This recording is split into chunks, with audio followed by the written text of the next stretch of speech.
In the summer of 1867, in a remote farming community outside Sedalia, Missouri, 8-year-old Timothy Caldwell became the subject of the most disturbing medical case study ever documented in the American Midwest. Dr. Samuel Harding, the region's only physician, filled 3 leather-bound journals with observations of a child whose behavior defied every principle of human nature known to 19th-century medicine. The boy appeared normal, even charming to casual observers, but beneath his innocent exterior lay something that medical science of the era simply could not explain. For 6 months, 3 people died in accidents around Timothy Caldwell, along with dozens of farm animals found dead under mysterious circumstances. 11 people who had all, in some way, crossed paths with a child whose smile never reached his pale blue eyes. The official records were sealed by local authorities and hidden away for over a century, but the truth about Timothy Caldwell reveals a darkness that challenges everything we thought we knew about the capacity for evil in childhood. Before we continue with the story of Timothy Caldwell and the terror that gripped Sedalia County, if this story intrigues you, make sure to subscribe to our channel and ring that notification bell so you never miss our deep dives into America's darkest historical mysteries. And please, let us know in the comments what state or city you're listening from. We love hearing from our community of mystery enthusiasts around the world. The events that would make Timothy Caldwell infamous began not with violence, but with loss. The Missouri of 1867 was a state still bleeding from the wounds of civil war. Towns like Sedalia had sent their young men to die on distant battlefields, leaving behind widows, orphans, and communities struggling to rebuild. The Caldwell farm, nestled in a valley 15 miles south of town, had once been prosperous. James and Martha Caldwell had built their homestead with dreams of raising cattle and corn, but those dreams died with James at the Battle of Wilson's Creek in 1861. Martha tried to maintain the farm alone, but consumption took her lungs in the bitter winter of 1865. Their son Thomas, barely 21, inherited land he couldn't work and debts he couldn't pay. When Thomas received word that his brother William had died at Andersonville Prison, leaving behind a widow and 8-year-old son, he saw both burden and opportunity. The boy, Timothy, would need a home, and Thomas needed help with the endless work of farming. Thomas Caldwell was a hard man, made harder by war and loss. His wife, Sarah, had grown sharp-tongued and bitter during their childless years. Neither was particularly suited for raising a child, especially one who arrived at their door in the spring of 1866, carrying nothing but a small cloth bag and eyes that seemed far too old for his young face. Timothy Caldwell was small for his age, with pale skin that burned easily in the Missouri sun and blonde hair that his Aunt Sarah kept cut short to keep the lice away. He spoke little of his life before the farm, offering only fragments when pressed. His father had been a soldier. His mother had coughed blood. He had lived with neighbors for a while after she died. What struck adults most about Timothy was his politeness. He always said, "Yes, sir," and "Yes, ma'am." He never complained about work or punishment. He seemed in every way to be the model of a well-behaved child. Dr. Samuel Harding first encountered Timothy in June of 1866, when the boy accompanied his uncle to town for supplies. Harding, a graduate of the Missouri Medical College and one of the few formally trained physicians west of St. Louis, had developed a keen eye for reading people during his years treating both Union and Confederate soldiers. Something about the Caldwell boy unsettled him, though he couldn't identify what. The child was perfectly respectful, Harding would later write in his journal. He answered questions directly, maintained appropriate eye contact, and displayed none of the fidgeting or shyness typical of rural children encountering strangers. Yet I found myself deeply uncomfortable in his presence. His gaze held an intensity that seemed to suggest he was studying me with the same clinical interest that I typically reserved for my patients. The farming community around Sedalia was small enough that everyone knew everyone else's business. The Caldwell farm was isolated, but not so isolated that neighbors didn't notice things. Mrs. Eleanor Patterson, whose property bordered the Caldwell land, would often see Timothy working in the fields or tending to the livestock. She remarked to her husband that the boy worked with unusual focus for a child his age, never seeming to tire, never stopping to play or rest, as children naturally do. It was like watching a little machine, she told her husband Samuel over dinner one evening. He'd work steady from sunrise to sunset, never complaining, never slowing down. Ain't natural for a boy to have no play in him at all. The Patterson farm kept chickens, and Eleanor noticed that her birds became agitated whenever Timothy was near the property line. They would cluster together, squawking and ruffling their feathers, refusing to venture close to the fence that separated the properties. Her husband dismissed it as coincidence, but Eleanor couldn't shake the feeling that the animals sensed something about the boy that humans missed. The first death occurred on a sweltering afternoon in August 1866. Little Mary Fletcher, age 5, was the daughter of the town blacksmith and known throughout the community for her bright laugh and tendency to wander. She had been playing near Willow Creek, a shallow stream that ran between several properties, including the Caldwell farm. Timothy found her body. He arrived at the Fletcher home just as the family was preparing for supper, his clothes damp and his face pale, with what appeared to be genuine distress. "Mrs. Fletcher," he said, his voice steady despite his obvious agitation, "I found Mary by the creek. She's not breathing." The search party that rushed to the creek found Mary Fletcher face down in water barely 18 inches deep. Dr. Harding, summoned immediately, determined that the child had drowned, a tragic but not uncommon accident in rural areas where children played unsupervised near water. What troubled Harding was not the death itself, but Timothy's account of discovering the body. The boy provided an unusually detailed description of exactly where Mary had been found, the position of her body, and the condition of her clothing. When pressed about how he had come to be in that particular spot at that particular time, Timothy explained that he had been looking for a lost calf. The boy's recall was remarkably precise, Harding noted in his journal. He could describe the exact position of the deceased child's limbs, the way her dress had been caught on a submerged branch, even the color of the water around her face. Such attention to detail seemed unusual for a child who claimed to be frightened and upset by the discovery. Thomas Caldwell, when questioned, confirmed that one of their calves had indeed gone missing that morning and that he had sent Timothy to search the creek area. The calf was found 2 days later, healthy and grazing in a meadow nearly a mile from where Mary Fletcher had drowned. The Fletcher family, devastated by their loss, received Timothy's sympathy with gratitude. He had, after all, been the one to find their daughter and alert them immediately. At the funeral, Timothy sat quietly with his aunt and uncle, his head bowed respectfully throughout the service. When the family thanked him for his quick action in alerting them, he accepted their gratitude with appropriate solemnity. "I wish I could have found her sooner," he told Mary's father, his voice carrying just the right note of regret and sorrow.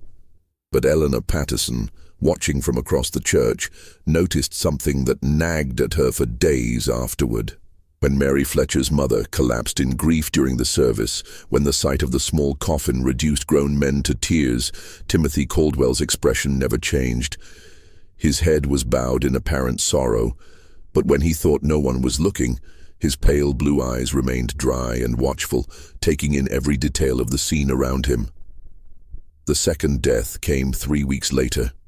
Old Henrik Larsson, a Norwegian immigrant who had worked as a logger before arthritis forced him into retirement, was found at the bottom of a rocky outcrop known locally as Devil's Bluff. The bluff overlooked the creek where Mary Fletcher had drowned, and Henrik was known to climb there regularly to check on the wild beehives he tended. Once again, Timothy Caldwell was involved in the discovery. He had been walking home from town when he spotted something unusual at the base of the bluff. "I saw Mr. Larsson's hat caught on a thorn bush," Timothy told the gathering crowd. "I called out to him but got no answer, so I climbed down to look." Henrik Larsson was dead, his neck broken from what appeared to be a fall from the top of the 40-foot bluff. Dr. Harding's examination revealed that the old man had likely died instantly upon impact. The only unusual aspect of the scene was the presence of several dead bees scattered around the body. far more than would typically be found away from a hive. Mr. Larson knew those bluffs better than any man in the county, Samuel Patterson told Dr. Harding after the examination. He'd been climbing up there for 3 years, never had so much as a stumble. Don't make sense he'd fall now. Timothy, when questioned, suggested that perhaps the old man had been stung by bees and lost his footing. He was always talking about how angry they get when you disturb them, the boy said. Maybe they swarmed him and he got confused. Dr. Harding found Timothy's explanation plausible, but something about the scene bothered him. The dead bees were all clustered in a small area directly around Henrik's body. If the old man had disturbed a hive at the top of the bluff, there should have been more evidence of bee activity along his presumed path of flight and fall. Instead, it appeared as though the bees had somehow been concentrated around the impact site. When Harding climbed to the top of the bluff to examine the beehives, he found them intact and showing no signs of recent disturbance. The worker bees were active but not agitated, going about their normal business of gathering nectar from the late summer wildflowers. The third death shattered any illusions about coincidence. In September 1866, 6-year-old Jacob Mills vanished while playing in the woods near his family's cabin.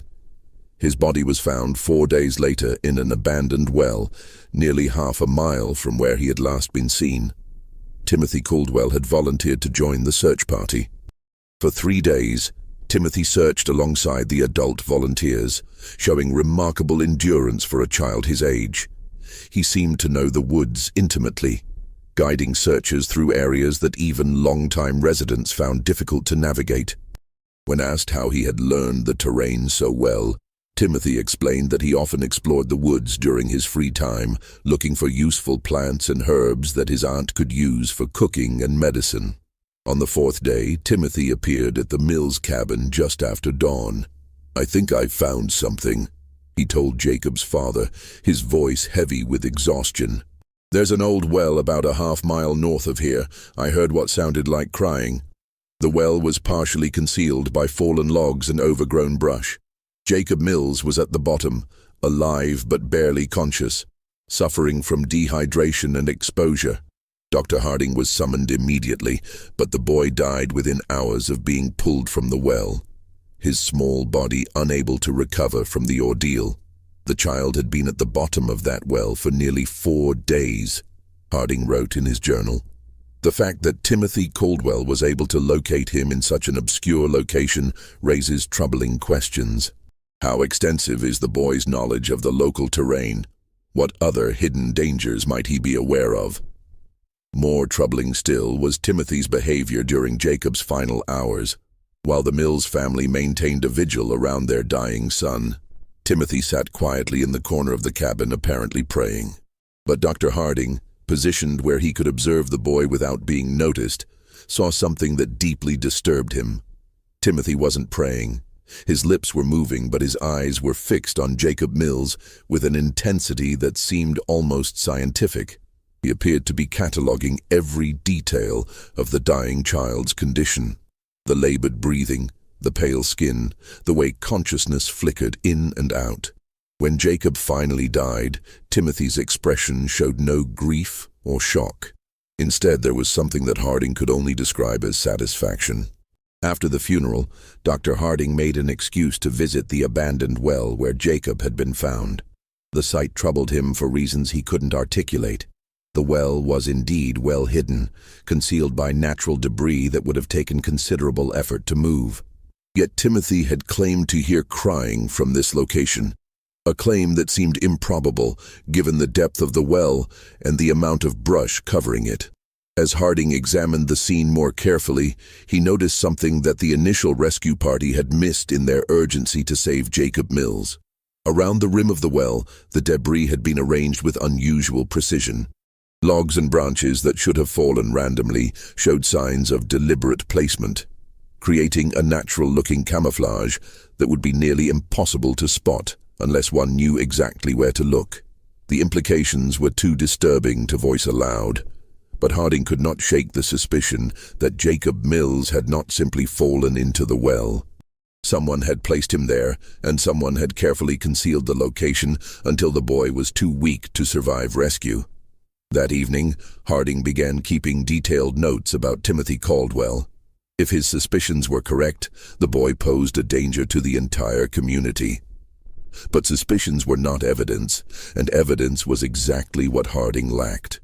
The problem was that Timothy Caldwell was, by all appearances, a model child. He attended church regularly with his aunt and uncle, sitting quietly through services and reciting prayers with appropriate reverence. He worked diligently on the farm, completing tasks that would challenge many adult workers. He spoke respectfully to his elders and showed proper deference to authority figures. Most importantly, Timothy had plausible explanations for his presence at each tragedy. He had been looking for a lost calf when he found Mary Fletcher. He had been walking home from town when he spotted Henrik Larsson's hat. He had volunteered to help search for Jacob Mills, as any concerned member of the community would do. But Harding's medical training had taught him to look beyond surface appearances. In treating wounded soldiers, he had learned to recognize the signs of men who killed not from patriotic duty or desperate necessity, but from something darker and more fundamental. There was a coldness in such men, a disconnection from normal human emotion that manifested in subtle ways: too little reaction to horror, too much interest in suffering, an ability to discuss violence with clinical detachment. Timothy Caldwell displayed all of these characteristics, but compressed into the body and face of an 8-year-old child. Dr. Harding's investigation began in earnest in October 1866. Using his position as the community's physician, he made regular visits to farms and homes throughout the area, ostensibly checking on the health of families still recovering from the hardships of war. In reality, he was gathering information about Timothy Caldwell. What he discovered painted a disturbing picture of a child who seemed to exist at the center of an ever-widening circle of misfortune. Livestock on neighboring farms had been dying at unusual rates, not from disease, but from what appeared to be accidental injuries. Chickens were found with broken necks, apparently killed by foxes that left no other signs of predation. Pigs suffered mysterious wounds that became infected and led to death. Horses developed sudden lameness that forced farmers to put them down. Mrs. Eleanor Patterson confided to Dr. Harding that she had lost 17 chickens in the past 2 months. "It's the strangest thing," she said. "They're dying 1 or 2 at a time, always found in the morning with their necks broken clean. My husband thinks it's foxes, but I've never seen fox sign around the coop. And the way they're killed, it's too neat, too careful." When Harding examined the most recent casualties, he found evidence that supported Eleanor's suspicions. The chickens had been killed with precise force applied to specific points on their necks, a technique that required considerable knowledge of anatomy. It was not the random violence typical of predator attacks, but something much more deliberate and controlled. Similar patterns emerged on other farms. James Wickham had lost 3 calves to what he described as freak accidents. Animals that had somehow managed to strangle themselves on ropes or wedge their heads in fence rails in ways that defied logical explanation. Robert Dunham's prize bull had fallen into a ditch and broken its leg, despite being one of the most sure-footed animals in the county. In every case, the affected farms were within walking distance of the Caldwell property, and in several instances, neighbors reported seeing Timothy in the vicinity around the time of the incidents. "I saw him walking along our fence line the morning before we found the calf," James Wickham told Dr. Harding. "Thought it was odd, him being so far from home, but the boy was always polite when he saw me. Waved and called out a greeting like he was taught proper." Dr. Harding also began paying closer attention to Timothy's behavior during his routine medical visits to the Caldwell farm. The boy was always present during these visits, standing quietly while Dr. Harding examined his aunt and uncle for the various ailments common to farming life. But Harding noticed that Timothy watched these examinations with unusual interest, asking questions about anatomy and medical procedures that seemed advanced for a child his age. "How do you know if someone's really dead?" Timothy asked during one visit, his tone casual as if discussing the weather. "Sometimes people just look like they're sleeping." When pressed to explain his curiosity, Timothy said he was concerned about being able to help if someone was hurt while he was alone on the farm. "Uncle Thomas says I need to know how to handle emergencies since we're so far from town," he explained. The explanation was reasonable, but something about the question disturbed Dr. Harding. There was a clinical quality to Timothy's interest in death and injury that went beyond normal childhood curiosity. The boy asked about the mechanics of dying, how long it took, what signs to look for, whether people could survive various types of trauma, with the same detached interest that a medical student might show when studying cadavers. During these conversations, Harding began testing Timothy's knowledge with deliberately false information, claiming that certain injuries were fatal when they were not, or that specific symptoms indicated particular conditions. Timothy never challenged these false statements directly, but Harding noticed that the boy filed away every piece of information with remarkable retention. More disturbing still was Timothy's response to Dr. Harding's stories about treating wounded soldiers during the war. While most children showed appropriate shock or sadness when hearing about battlefield injuries, Timothy listened with rapt attention, asking detailed questions about wound patterns, blood loss, and survival rates. "Did they scream a lot when you cut off their arms?" Timothy asked during one such conversation, his pale blue eyes fixed intently on Dr. Harding's face. "Or were they too hurt to make noise?" The question, delivered in Timothy's characteristically polite tone, sent a chill through Dr. Harding that he would never forget. By November 1866, Dr. Harding had filled nearly 2 complete journals with observations about Timothy Caldwell. The picture that emerged was that of a child who possessed an adult's understanding of violence and death, combined with a complete absence of normal human empathy. But documentation was not the same as evidence, and evidence was what Harding would need if he hoped to protect the community from what he increasingly believed was a dangerous predator. The opportunity to gather that evidence came when Thomas Caldwell injured his back during the fall harvest. The injury required bed rest and daily medical visits, giving Dr. Harding unprecedented access to the Caldwell household.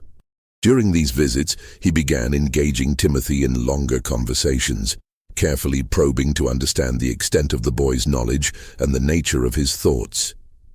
What he discovered exceeded his worst fears. Timothy Caldwell had been conducting experiments on living creatures for months, possibly years. Using a combination of careful questioning and direct observation, Dr. Harding determined that the boy had been systematically capturing and torturing small animals, studying their responses to various forms of injury and distress. Timothy had mentioned the cave during one of their conversations, describing it as a place where he went to think and be alone. When Dr. Harding investigated the site, he found a carefully organized collection of animal bones, crude surgical instruments fashioned from farm tools, and a series of detailed drawings that documented various experiments in torture and mutilation. The drawings were the most disturbing discovery. Rendered with surprising artistic skill for a child, they showed rabbits, squirrels, birds, and larger animals in various stages of dissection and injury. Each drawing was accompanied by notes written in Timothy's careful handwriting, describing the animal's reactions, the time it took to die, and observations about which methods caused the most suffering. Subject remained conscious for approximately 10 minutes after removal of eyes. Read one notation beside a detailed drawing of a rabbit. Vocalizations decreased gradually. Movement ceased after application of pressure to throat. Dr. Harding realized that Timothy had been using the community's animals as subjects for increasingly sophisticated experiments in cruelty. The accidental deaths on neighboring farms were actually the result of Timothy's desire to test his methods on larger subjects. But the most chilling discovery was a newer set of drawings that showed human figures instead of animals. These sketches depicted children and adults in various poses of distress and injury, each accompanied by speculative notes about human anatomy and potential methods of causing harm. One drawing showed a figure that was unmistakably Mary Fletcher, the first child to die. Another depicted Henrik Larsson, A third showed Jacob Mills at the bottom of a well, with detailed annotations about the effects of dehydration and exposure on the human body. Timothy Caldwell had not simply been present when these people died. He had planned their deaths, executed those plans with methodical precision, and documented the results for future study. As Dr. Harding would soon discover, the horror in Sedalia County was far from over. If this story is giving you chills, share this video with a friend who loves dark mysteries, hit that like button to support our content, and don't forget to subscribe to never miss stories like this. Let's discover together what happens next. Dr. Harding faced an impossible situation. The evidence in the cave proved that Timothy Caldwell was responsible for multiple deaths, but that evidence had been obtained through what amounted to illegal search. Moreover, the idea that an 8-year-old child could be a calculating murderer was so far outside the accepted understanding of human nature that no court would accept such a claim. The medical science of 1867 had no framework for understanding antisocial personality disorder or psychopathy. The prevailing belief was that children were inherently innocent, corrupted only by bad influences or traumatic experiences. The idea that a child could be born without the capacity for empathy or moral reasoning was literally inconceivable to most people. Dr. Harding knew that if he presented his findings to local authorities, he would likely be dismissed as a man whose mind had been damaged by too many years of treating war casualties. The evidence would be explained away. Timothy would be defended as a traumatized orphan acting out his grief, and the killings would continue. Instead, Dr. Harding decided to confront Timothy directly. During his next visit to the Caldwell farm, he asked the boy to walk with him to check on the livestock in the far pasture. Once they were alone, Dr. Harding revealed what he had discovered in the cave. Timothy's reaction was not what Dr. Harding had expected. The boy showed no surprise, no denial, no fear at being caught. Instead, he listened calmly as Dr. Harding described the drawings and notes, occasionally nodding as if confirming the accuracy of the doctor's observations. "You're not going to tell anyone," Timothy said, when Dr. Harding finished speaking. It was not a question or a plea, but a statement of fact delivered with absolute confidence. "Why wouldn't I?" Dr. Harding asked, genuinely curious about the boy's reasoning. Timothy smiled, the first genuine expression of emotion that Dr. Harding had ever seen on his face. "Because no one would believe you," he said, "and because you're curious about what I'll do next." The boy was right on both counts. Dr. Harding knew that his claims would sound like the ravings of a man losing his sanity. But Timothy had also identified something that the doctor was reluctant to admit even to himself. A scientific fascination with observing the development of what might be the most dangerous human being he had ever encountered. "How long have you been doing this?" Dr. Harding asked. "Since I was 5, Timothy replied matter-of-factly. "Maybe earlier. I started with insects, then mice, then bigger things. It's interesting to see how different animals react to the same treatments." "And the people who died?" Timothy shrugged. "They were experiments too. I wanted to see if people would react the same way as animals. They do, mostly, but they're better at understanding what's happening to them. That makes it more interesting." Dr. Harding felt a chill that had nothing to do with the November air. "What are you planning to do next?" Timothy considered the question seriously before answering. "I need to find out what happens when you hurt someone who trusts you completely. Someone who wouldn't suspect anything until it was too late." The implication was clear. Timothy was planning to kill his aunt and uncle. Dr. Harding knew he had perhaps days, possibly only hours, before Timothy acted on his plans. The boy had revealed his intentions with the casual confidence of someone who believed himself untouchable, and past experience suggested that Timothy did not delay once he had decided on a course of action. That evening, Dr. Harding visited Sheriff William Crawford in Sedalia. Crawford was a practical man who had served with distinction in the Union Army and had little patience for theories or speculation. But he also trusted Dr. Harding's judgment and was willing to listen to evidence, regardless of how unusual the circumstances might be. Dr. Harding presented his case carefully, focusing on verifiable facts rather than psychological theories. He showed Crawford the drawings and notes from the cave, pointed out the pattern of deaths and accidents surrounding Timothy, and documented the boy's unusual knowledge of anatomy and violence. Most importantly, Dr. Harding revealed Timothy's stated intention to kill his aunt and uncle. This was information that could not be ignored, regardless of the source. "Even if half of what you're telling me is true," Sheriff Crawford said after reviewing the evidence, examining each disturbing drawing with growing alarm, "we can't arrest a child for drawings and suspicions, but we can watch him, and we can be ready to act if he tries anything." Crawford studied the anatomical precision of Timothy's sketches, noting details that even his experience as a Civil War veteran hadn't prepared him for. The two men spent hours developing their strategy, bringing in Crawford's most trusted deputies, men who had served under him during the war and could be counted on to remain steady under pressure. Dr. Harding and Sheriff Crawford developed a comprehensive plan. Dr. Harding would arrive at the Caldwell farm at his usual time, bringing laudanum ostensibly for Thomas's pain management, but actually to keep both Thomas and Sarah sedated enough to prevent Timothy from harming them easily.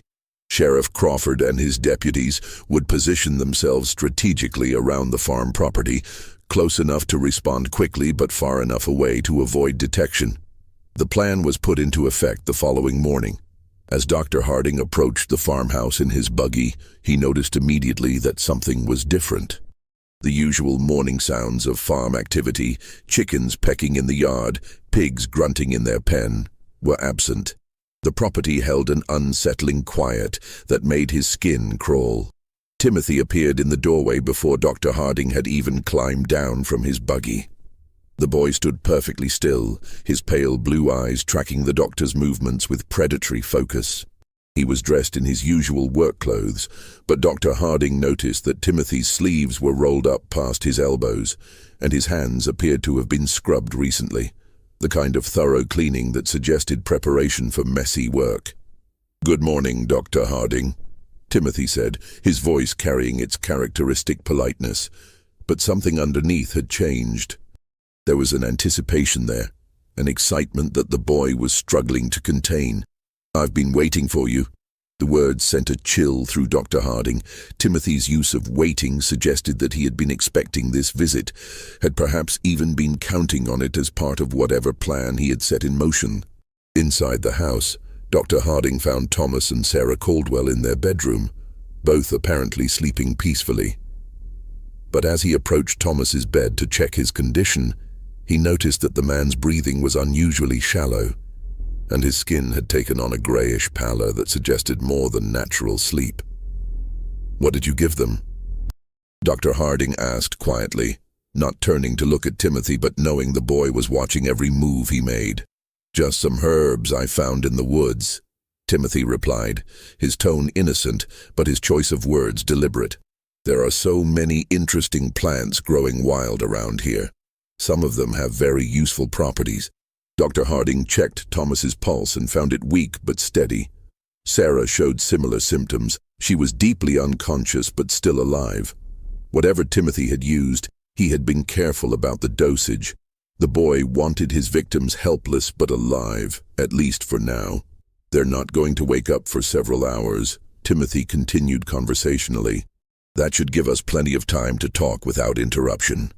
The conversation that followed was unlike anything Dr. Harding had ever experienced.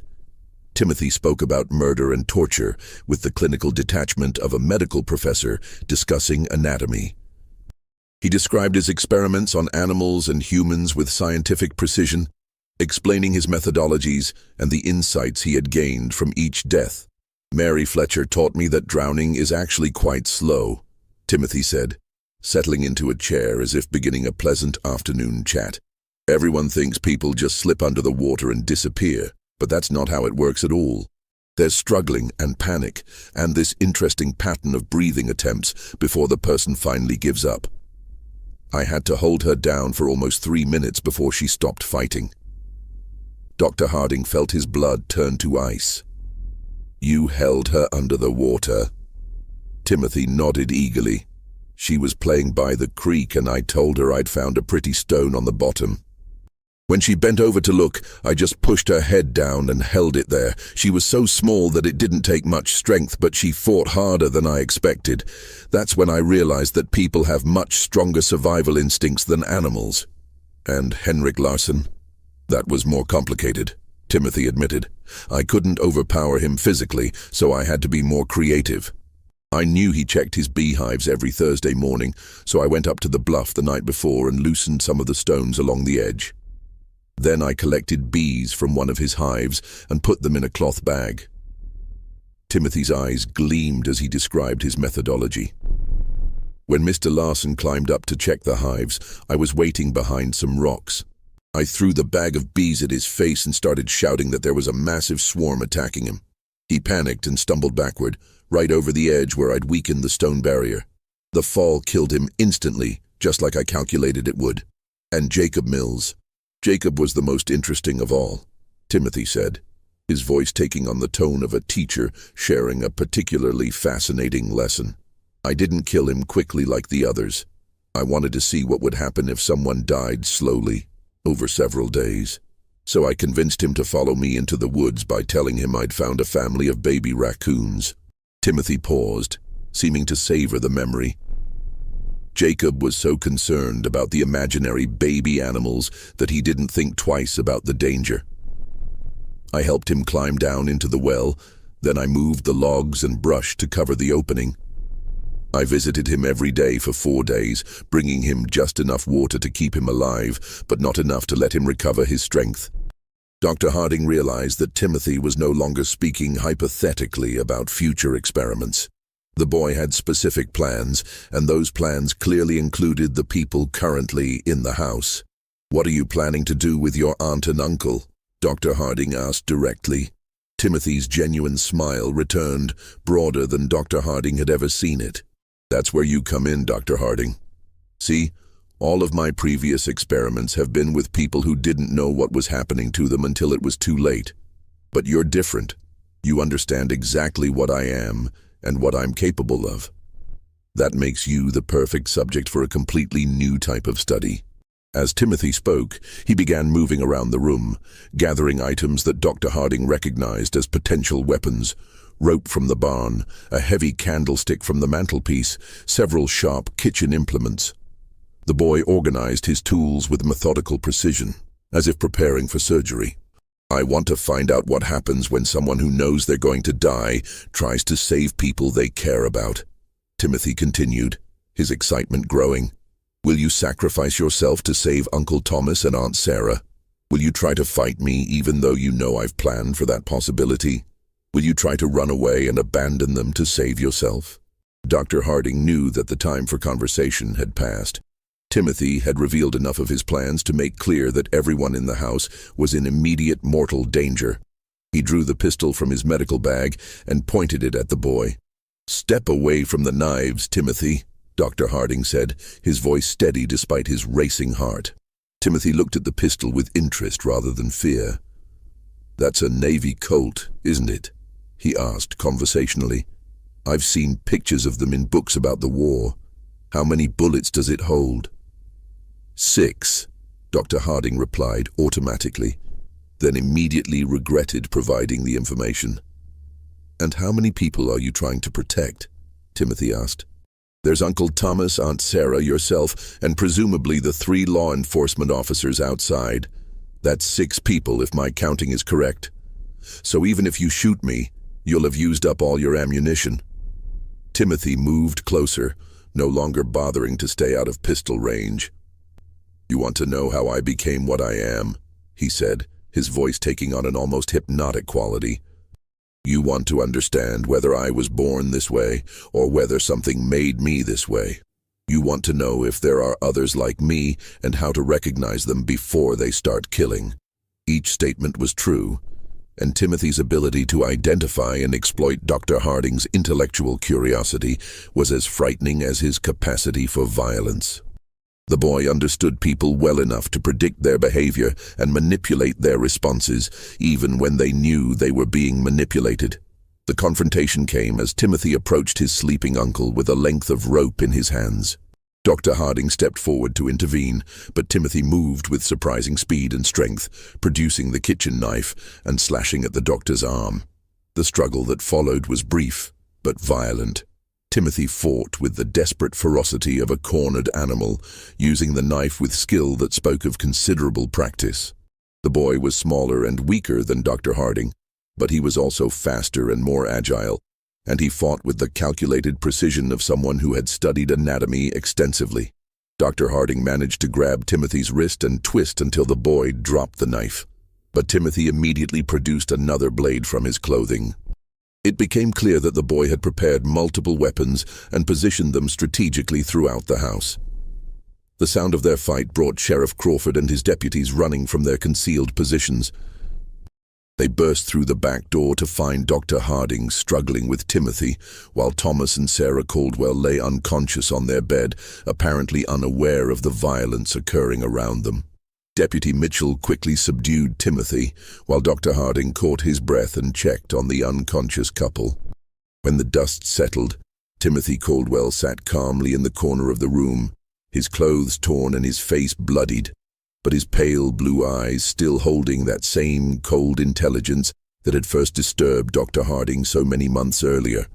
"You can't prove anything," Timothy said as the deputies secured him with ropes. "Nobody will believe that a child did all those things." Sheriff Crawford looked down at the boy with a mixture of disgust and fascination. "Maybe not," he said, "but we don't have to prove everything. Attempting to murder your family is enough to see you locked up, regardless of your age." Timothy smiled at that, the same genuine expression of emotion that Dr. Harding had seen the day before. "You won't hang me," he said with absolute confidence. "I'm too young and I'm too interesting. Someone will want to study me instead."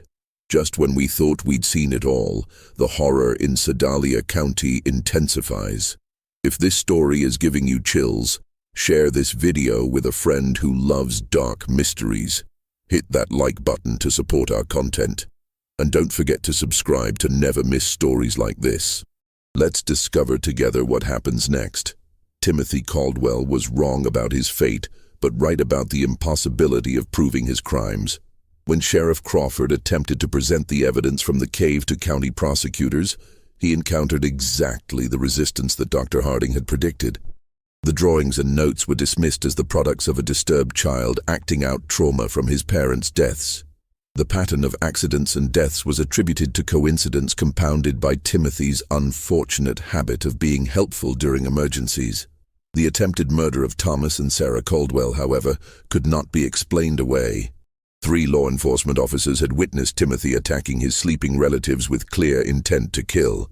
Even the most sympathetic observers could not argue that an 8-year-old boy would attack family members with a knife unless something fundamental was wrong with his character. The legal system of 1867 had no framework for dealing with violent children. Timothy was too young for adult prosecution, but too dangerous for simple placement in an orphanage or reformatory.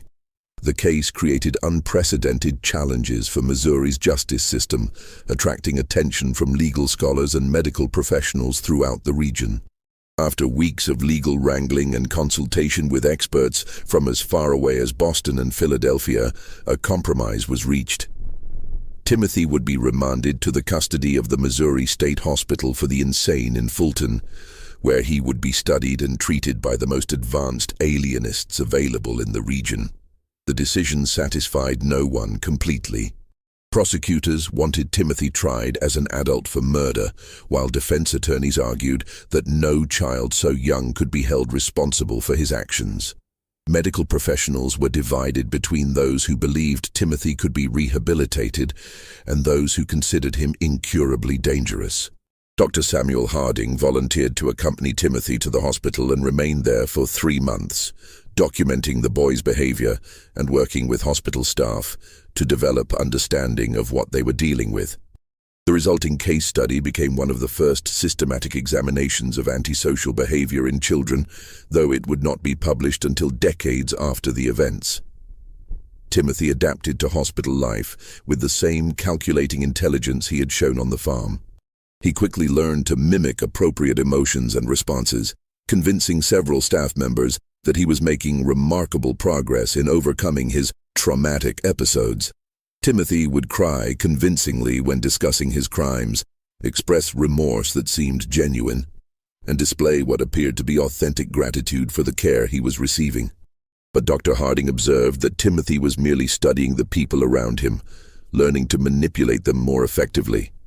The boy had created what amounted to a comprehensive catalog of human emotional responses, and he could reproduce these signals with remarkable accuracy, despite feeling none of the underlying emotions himself. The subject displays remarkable cognitive abilities coupled with complete absence of genuine emotional response, Dr. Harding wrote in his detailed reports. He has learned to simulate normal human reactions with sufficient skill to deceive casual observers, but extended observation reveals the performance to be entirely artificial. Timothy understands happiness as the face people make when they want something good to continue, and sadness as the face people make when they want others to help them. But he has never actually experienced either emotion himself. Dr. Harding's evaluation also revealed the extent of Timothy's violent fantasies and future plans. When the boy believed he had gained Dr. Harding's trust by pretending to be fascinated by the scientific approach to studying human behavior, Timothy began sharing ideas for future experiments that made his past crimes seem almost restrained by comparison. He has developed elaborate scenarios for testing human responses to various forms of psychological and physical torture, Dr. Harding reported confidentially.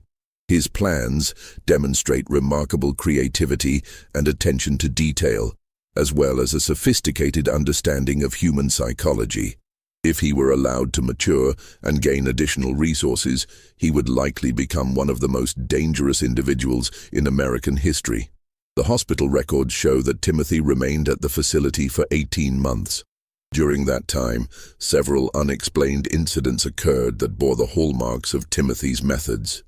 Other patients were found dead in circumstances that suggested accident or natural causes, but which showed patterns of deliberate planning when examined carefully. 3 elderly patients died from apparent heart failure after interacting with Timothy, though all had been in relatively good health previously. 2 younger patients suffered what appeared to be accidental falls that resulted in serious injuries. But both incidents occurred in areas where Timothy had been seen earlier in the day. Most disturbing were the reports of patients who claimed Timothy had been visiting them at night, standing silently beside their beds and watching them sleep. Hospital staff who worked closely with Timothy also began experiencing unusual problems.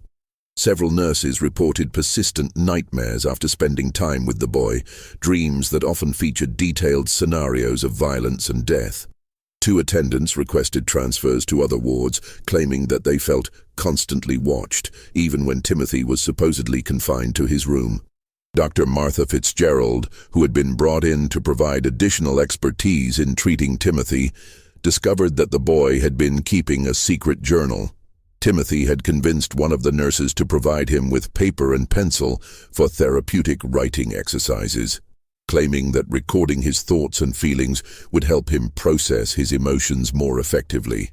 The journal appeared to contain exactly what Timothy had claimed: daily entries describing his thoughts, his regrets about past actions, and his hopes for future rehabilitation.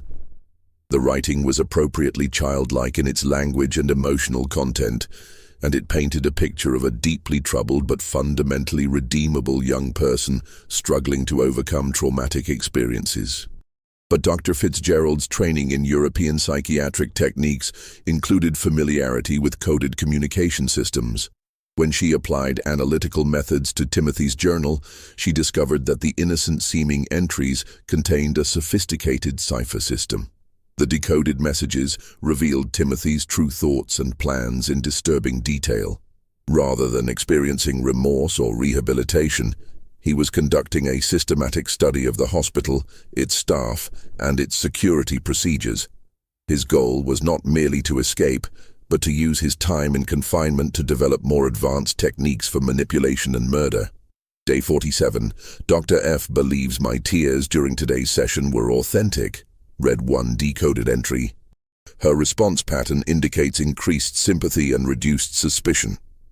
Estimate 3 more weeks of consistent performance will be required to establish sufficient trust for physical contact during sessions. The discovery of Timothy's coded journal led to an immediate tightening of security procedures and a reduction in his contact with hospital staff. But Timothy adapted to these changes with characteristic flexibility, shifting his focus from manipulation to information gathering about hospital routines and potential escape routes. In the summer of 1868, Timothy Caldwell disappeared from the Missouri State Hospital under circumstances that were never fully explained. The official investigation concluded that he had somehow managed to escape during a transfer between buildings, despite being under constant supervision by multiple guards. Dr. Harding suspected that Timothy's escape had been far more sophisticated than the official report suggested. The boy had demonstrated remarkable patience and planning ability throughout his confinement, and it seemed likely that he had spent months preparing for his departure. Evidence discovered after Timothy's disappearance suggested that he had been manipulating the facility staff far more successfully than anyone had realized. Several guards reported having made small policy exceptions for Timothy in the weeks before his escape, allowing him slightly longer exercise periods, providing him with additional reading materials, making minor adjustments to his daily routine that individually seemed harmless, but collectively may have created opportunities for escape. He spent 1.5 years studying that facility and its personnel. Dr. Harding wrote in his final report on the case. By the time he made his move, he understood the psychology of every person who worked there better than they understood themselves. His escape wasn't an act of desperation, it was the culmination of a carefully executed plan. In the months and years following Timothy's disappearance, Dr. Harding began collecting reports of suspicious deaths and accidents throughout the Midwest. Many of these incidents bore hallmarks that seemed consistent with Timothy's methods. Carefully staged accidents that resulted in death, evidence of systematic torture of animals, and the presence of a child who seemed unusually helpful and emotionally mature. The challenge was that Timothy would now be older, potentially strong enough to overpower adult victims, and certainly sophisticated enough to avoid the mistakes that had led to his original capture. His time of intensive study in human psychology, combined with his natural intelligence and complete lack of moral restraint, had created something unprecedented in American criminal history.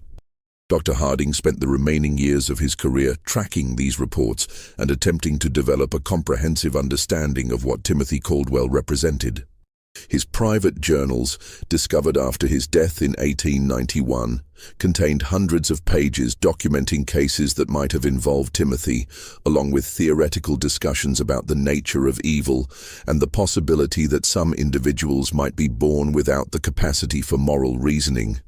The broader implications of Timothy's case continued to influence discussions about criminal justice, child psychology, and mental health treatment for decades after his disappearance. His ability to deceive trained professionals raised uncomfortable questions about the reliability of psychiatric evaluation, while his manipulative skills highlighted the potential dangers of assuming that all children are inherently innocent and redeemable. The Caldwell farm was abandoned after Thomas and Sarah recovered from their ordeal. Neither could bear to remain in the place where they had unknowingly harbored a killer for nearly 2 years. The property eventually reverted to the county and was sold to developers in the 1890s, but local residents avoided the area for decades afterward. The cave where Timothy had conducted his experiments was sealed by Sheriff Crawford shortly after the boy's arrest, but the location was never forgotten by those who knew of its significance. Local legend claimed that the cave was cursed and that animals would not graze in the surrounding area. Dr. Harding's journals were donated to the Missouri Historical Society in 1923 by his daughter, who felt that the scientific value of her father's observations outweighed concerns about the disturbing nature of the content. The journals remain in the Society's archives, available to researchers who can demonstrate legitimate academic interest in the development of psychological understanding. Thomas and Sarah Caldwell never spoke publicly about their experience with Timothy, but both lived under assumed names for the remainder of their lives, apparently fearing that the boy might someday return to finish what he had started. Sarah died in 1889, and Thomas followed in 1894. Neither ever had children of their own. In his final journal entry, written just days before his death in 1891, Dr. Harding reflected on the broader implications of Timothy's case. "I have spent 24 years trying to understand what Timothy Caldwell represented, and I fear I have reached a disturbing conclusion. Timothy was not an aberration. He was a glimpse into what human beings might become when stripped of the moral and emotional constraints that we consider fundamental to our nature. If he survived to adulthood, then somewhere in America, there walks a man who understands human psychology better than any trained professional, who can manipulate people with supernatural skill, and who views the rest of humanity as nothing more than subjects for experimentation." This mystery shows us that evil can wear the face of innocence, and that our assumptions about childhood and human nature may be dangerously naive.